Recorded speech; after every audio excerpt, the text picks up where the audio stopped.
And the winner is the name of our final round. Here is your question. Biggest turn-off on a date? Oh.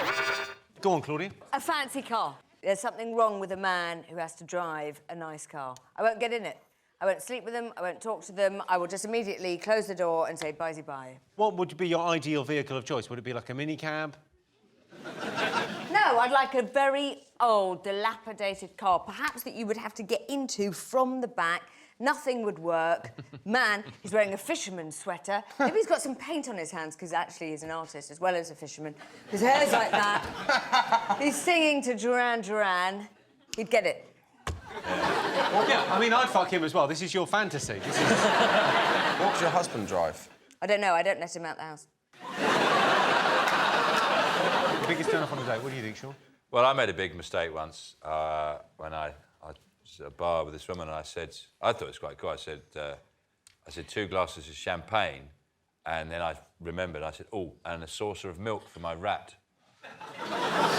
And that put her right off. Jack, what do you think? Worst thing on a date? One of the worst things, and I've done this, is I met a girl this is many, many years ago for a drink in the bar on a first date, and what you mustn't do ever is start a small fire in their hair. I was lighting a cigarette, and you know how a little tiny bit of the match can come off sometimes?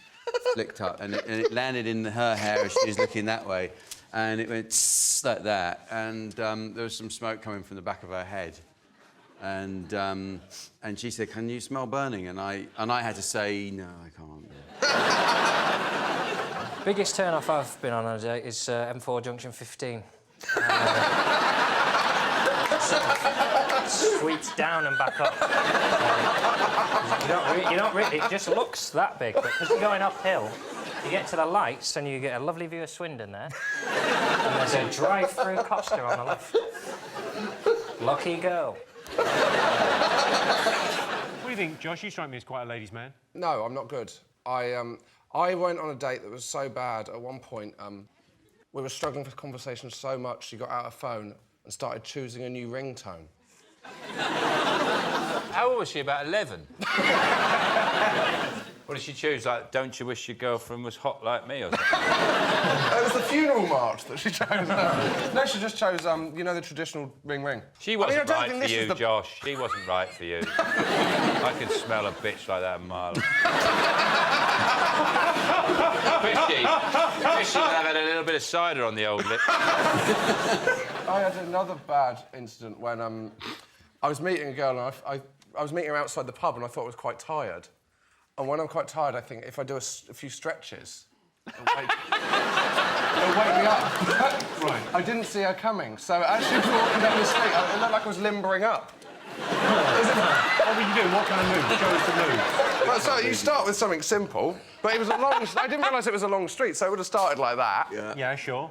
It got quite pelvic by the end. So there was kind of that one, and then kind of... Waiting for a girl.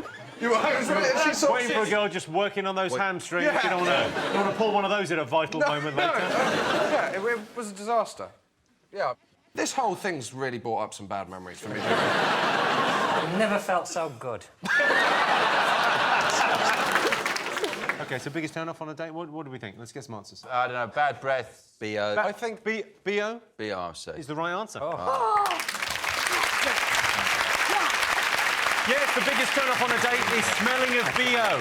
If you're on a date with someone who stinks, try and ignore it and make small talk. Ask them what part of France they're from.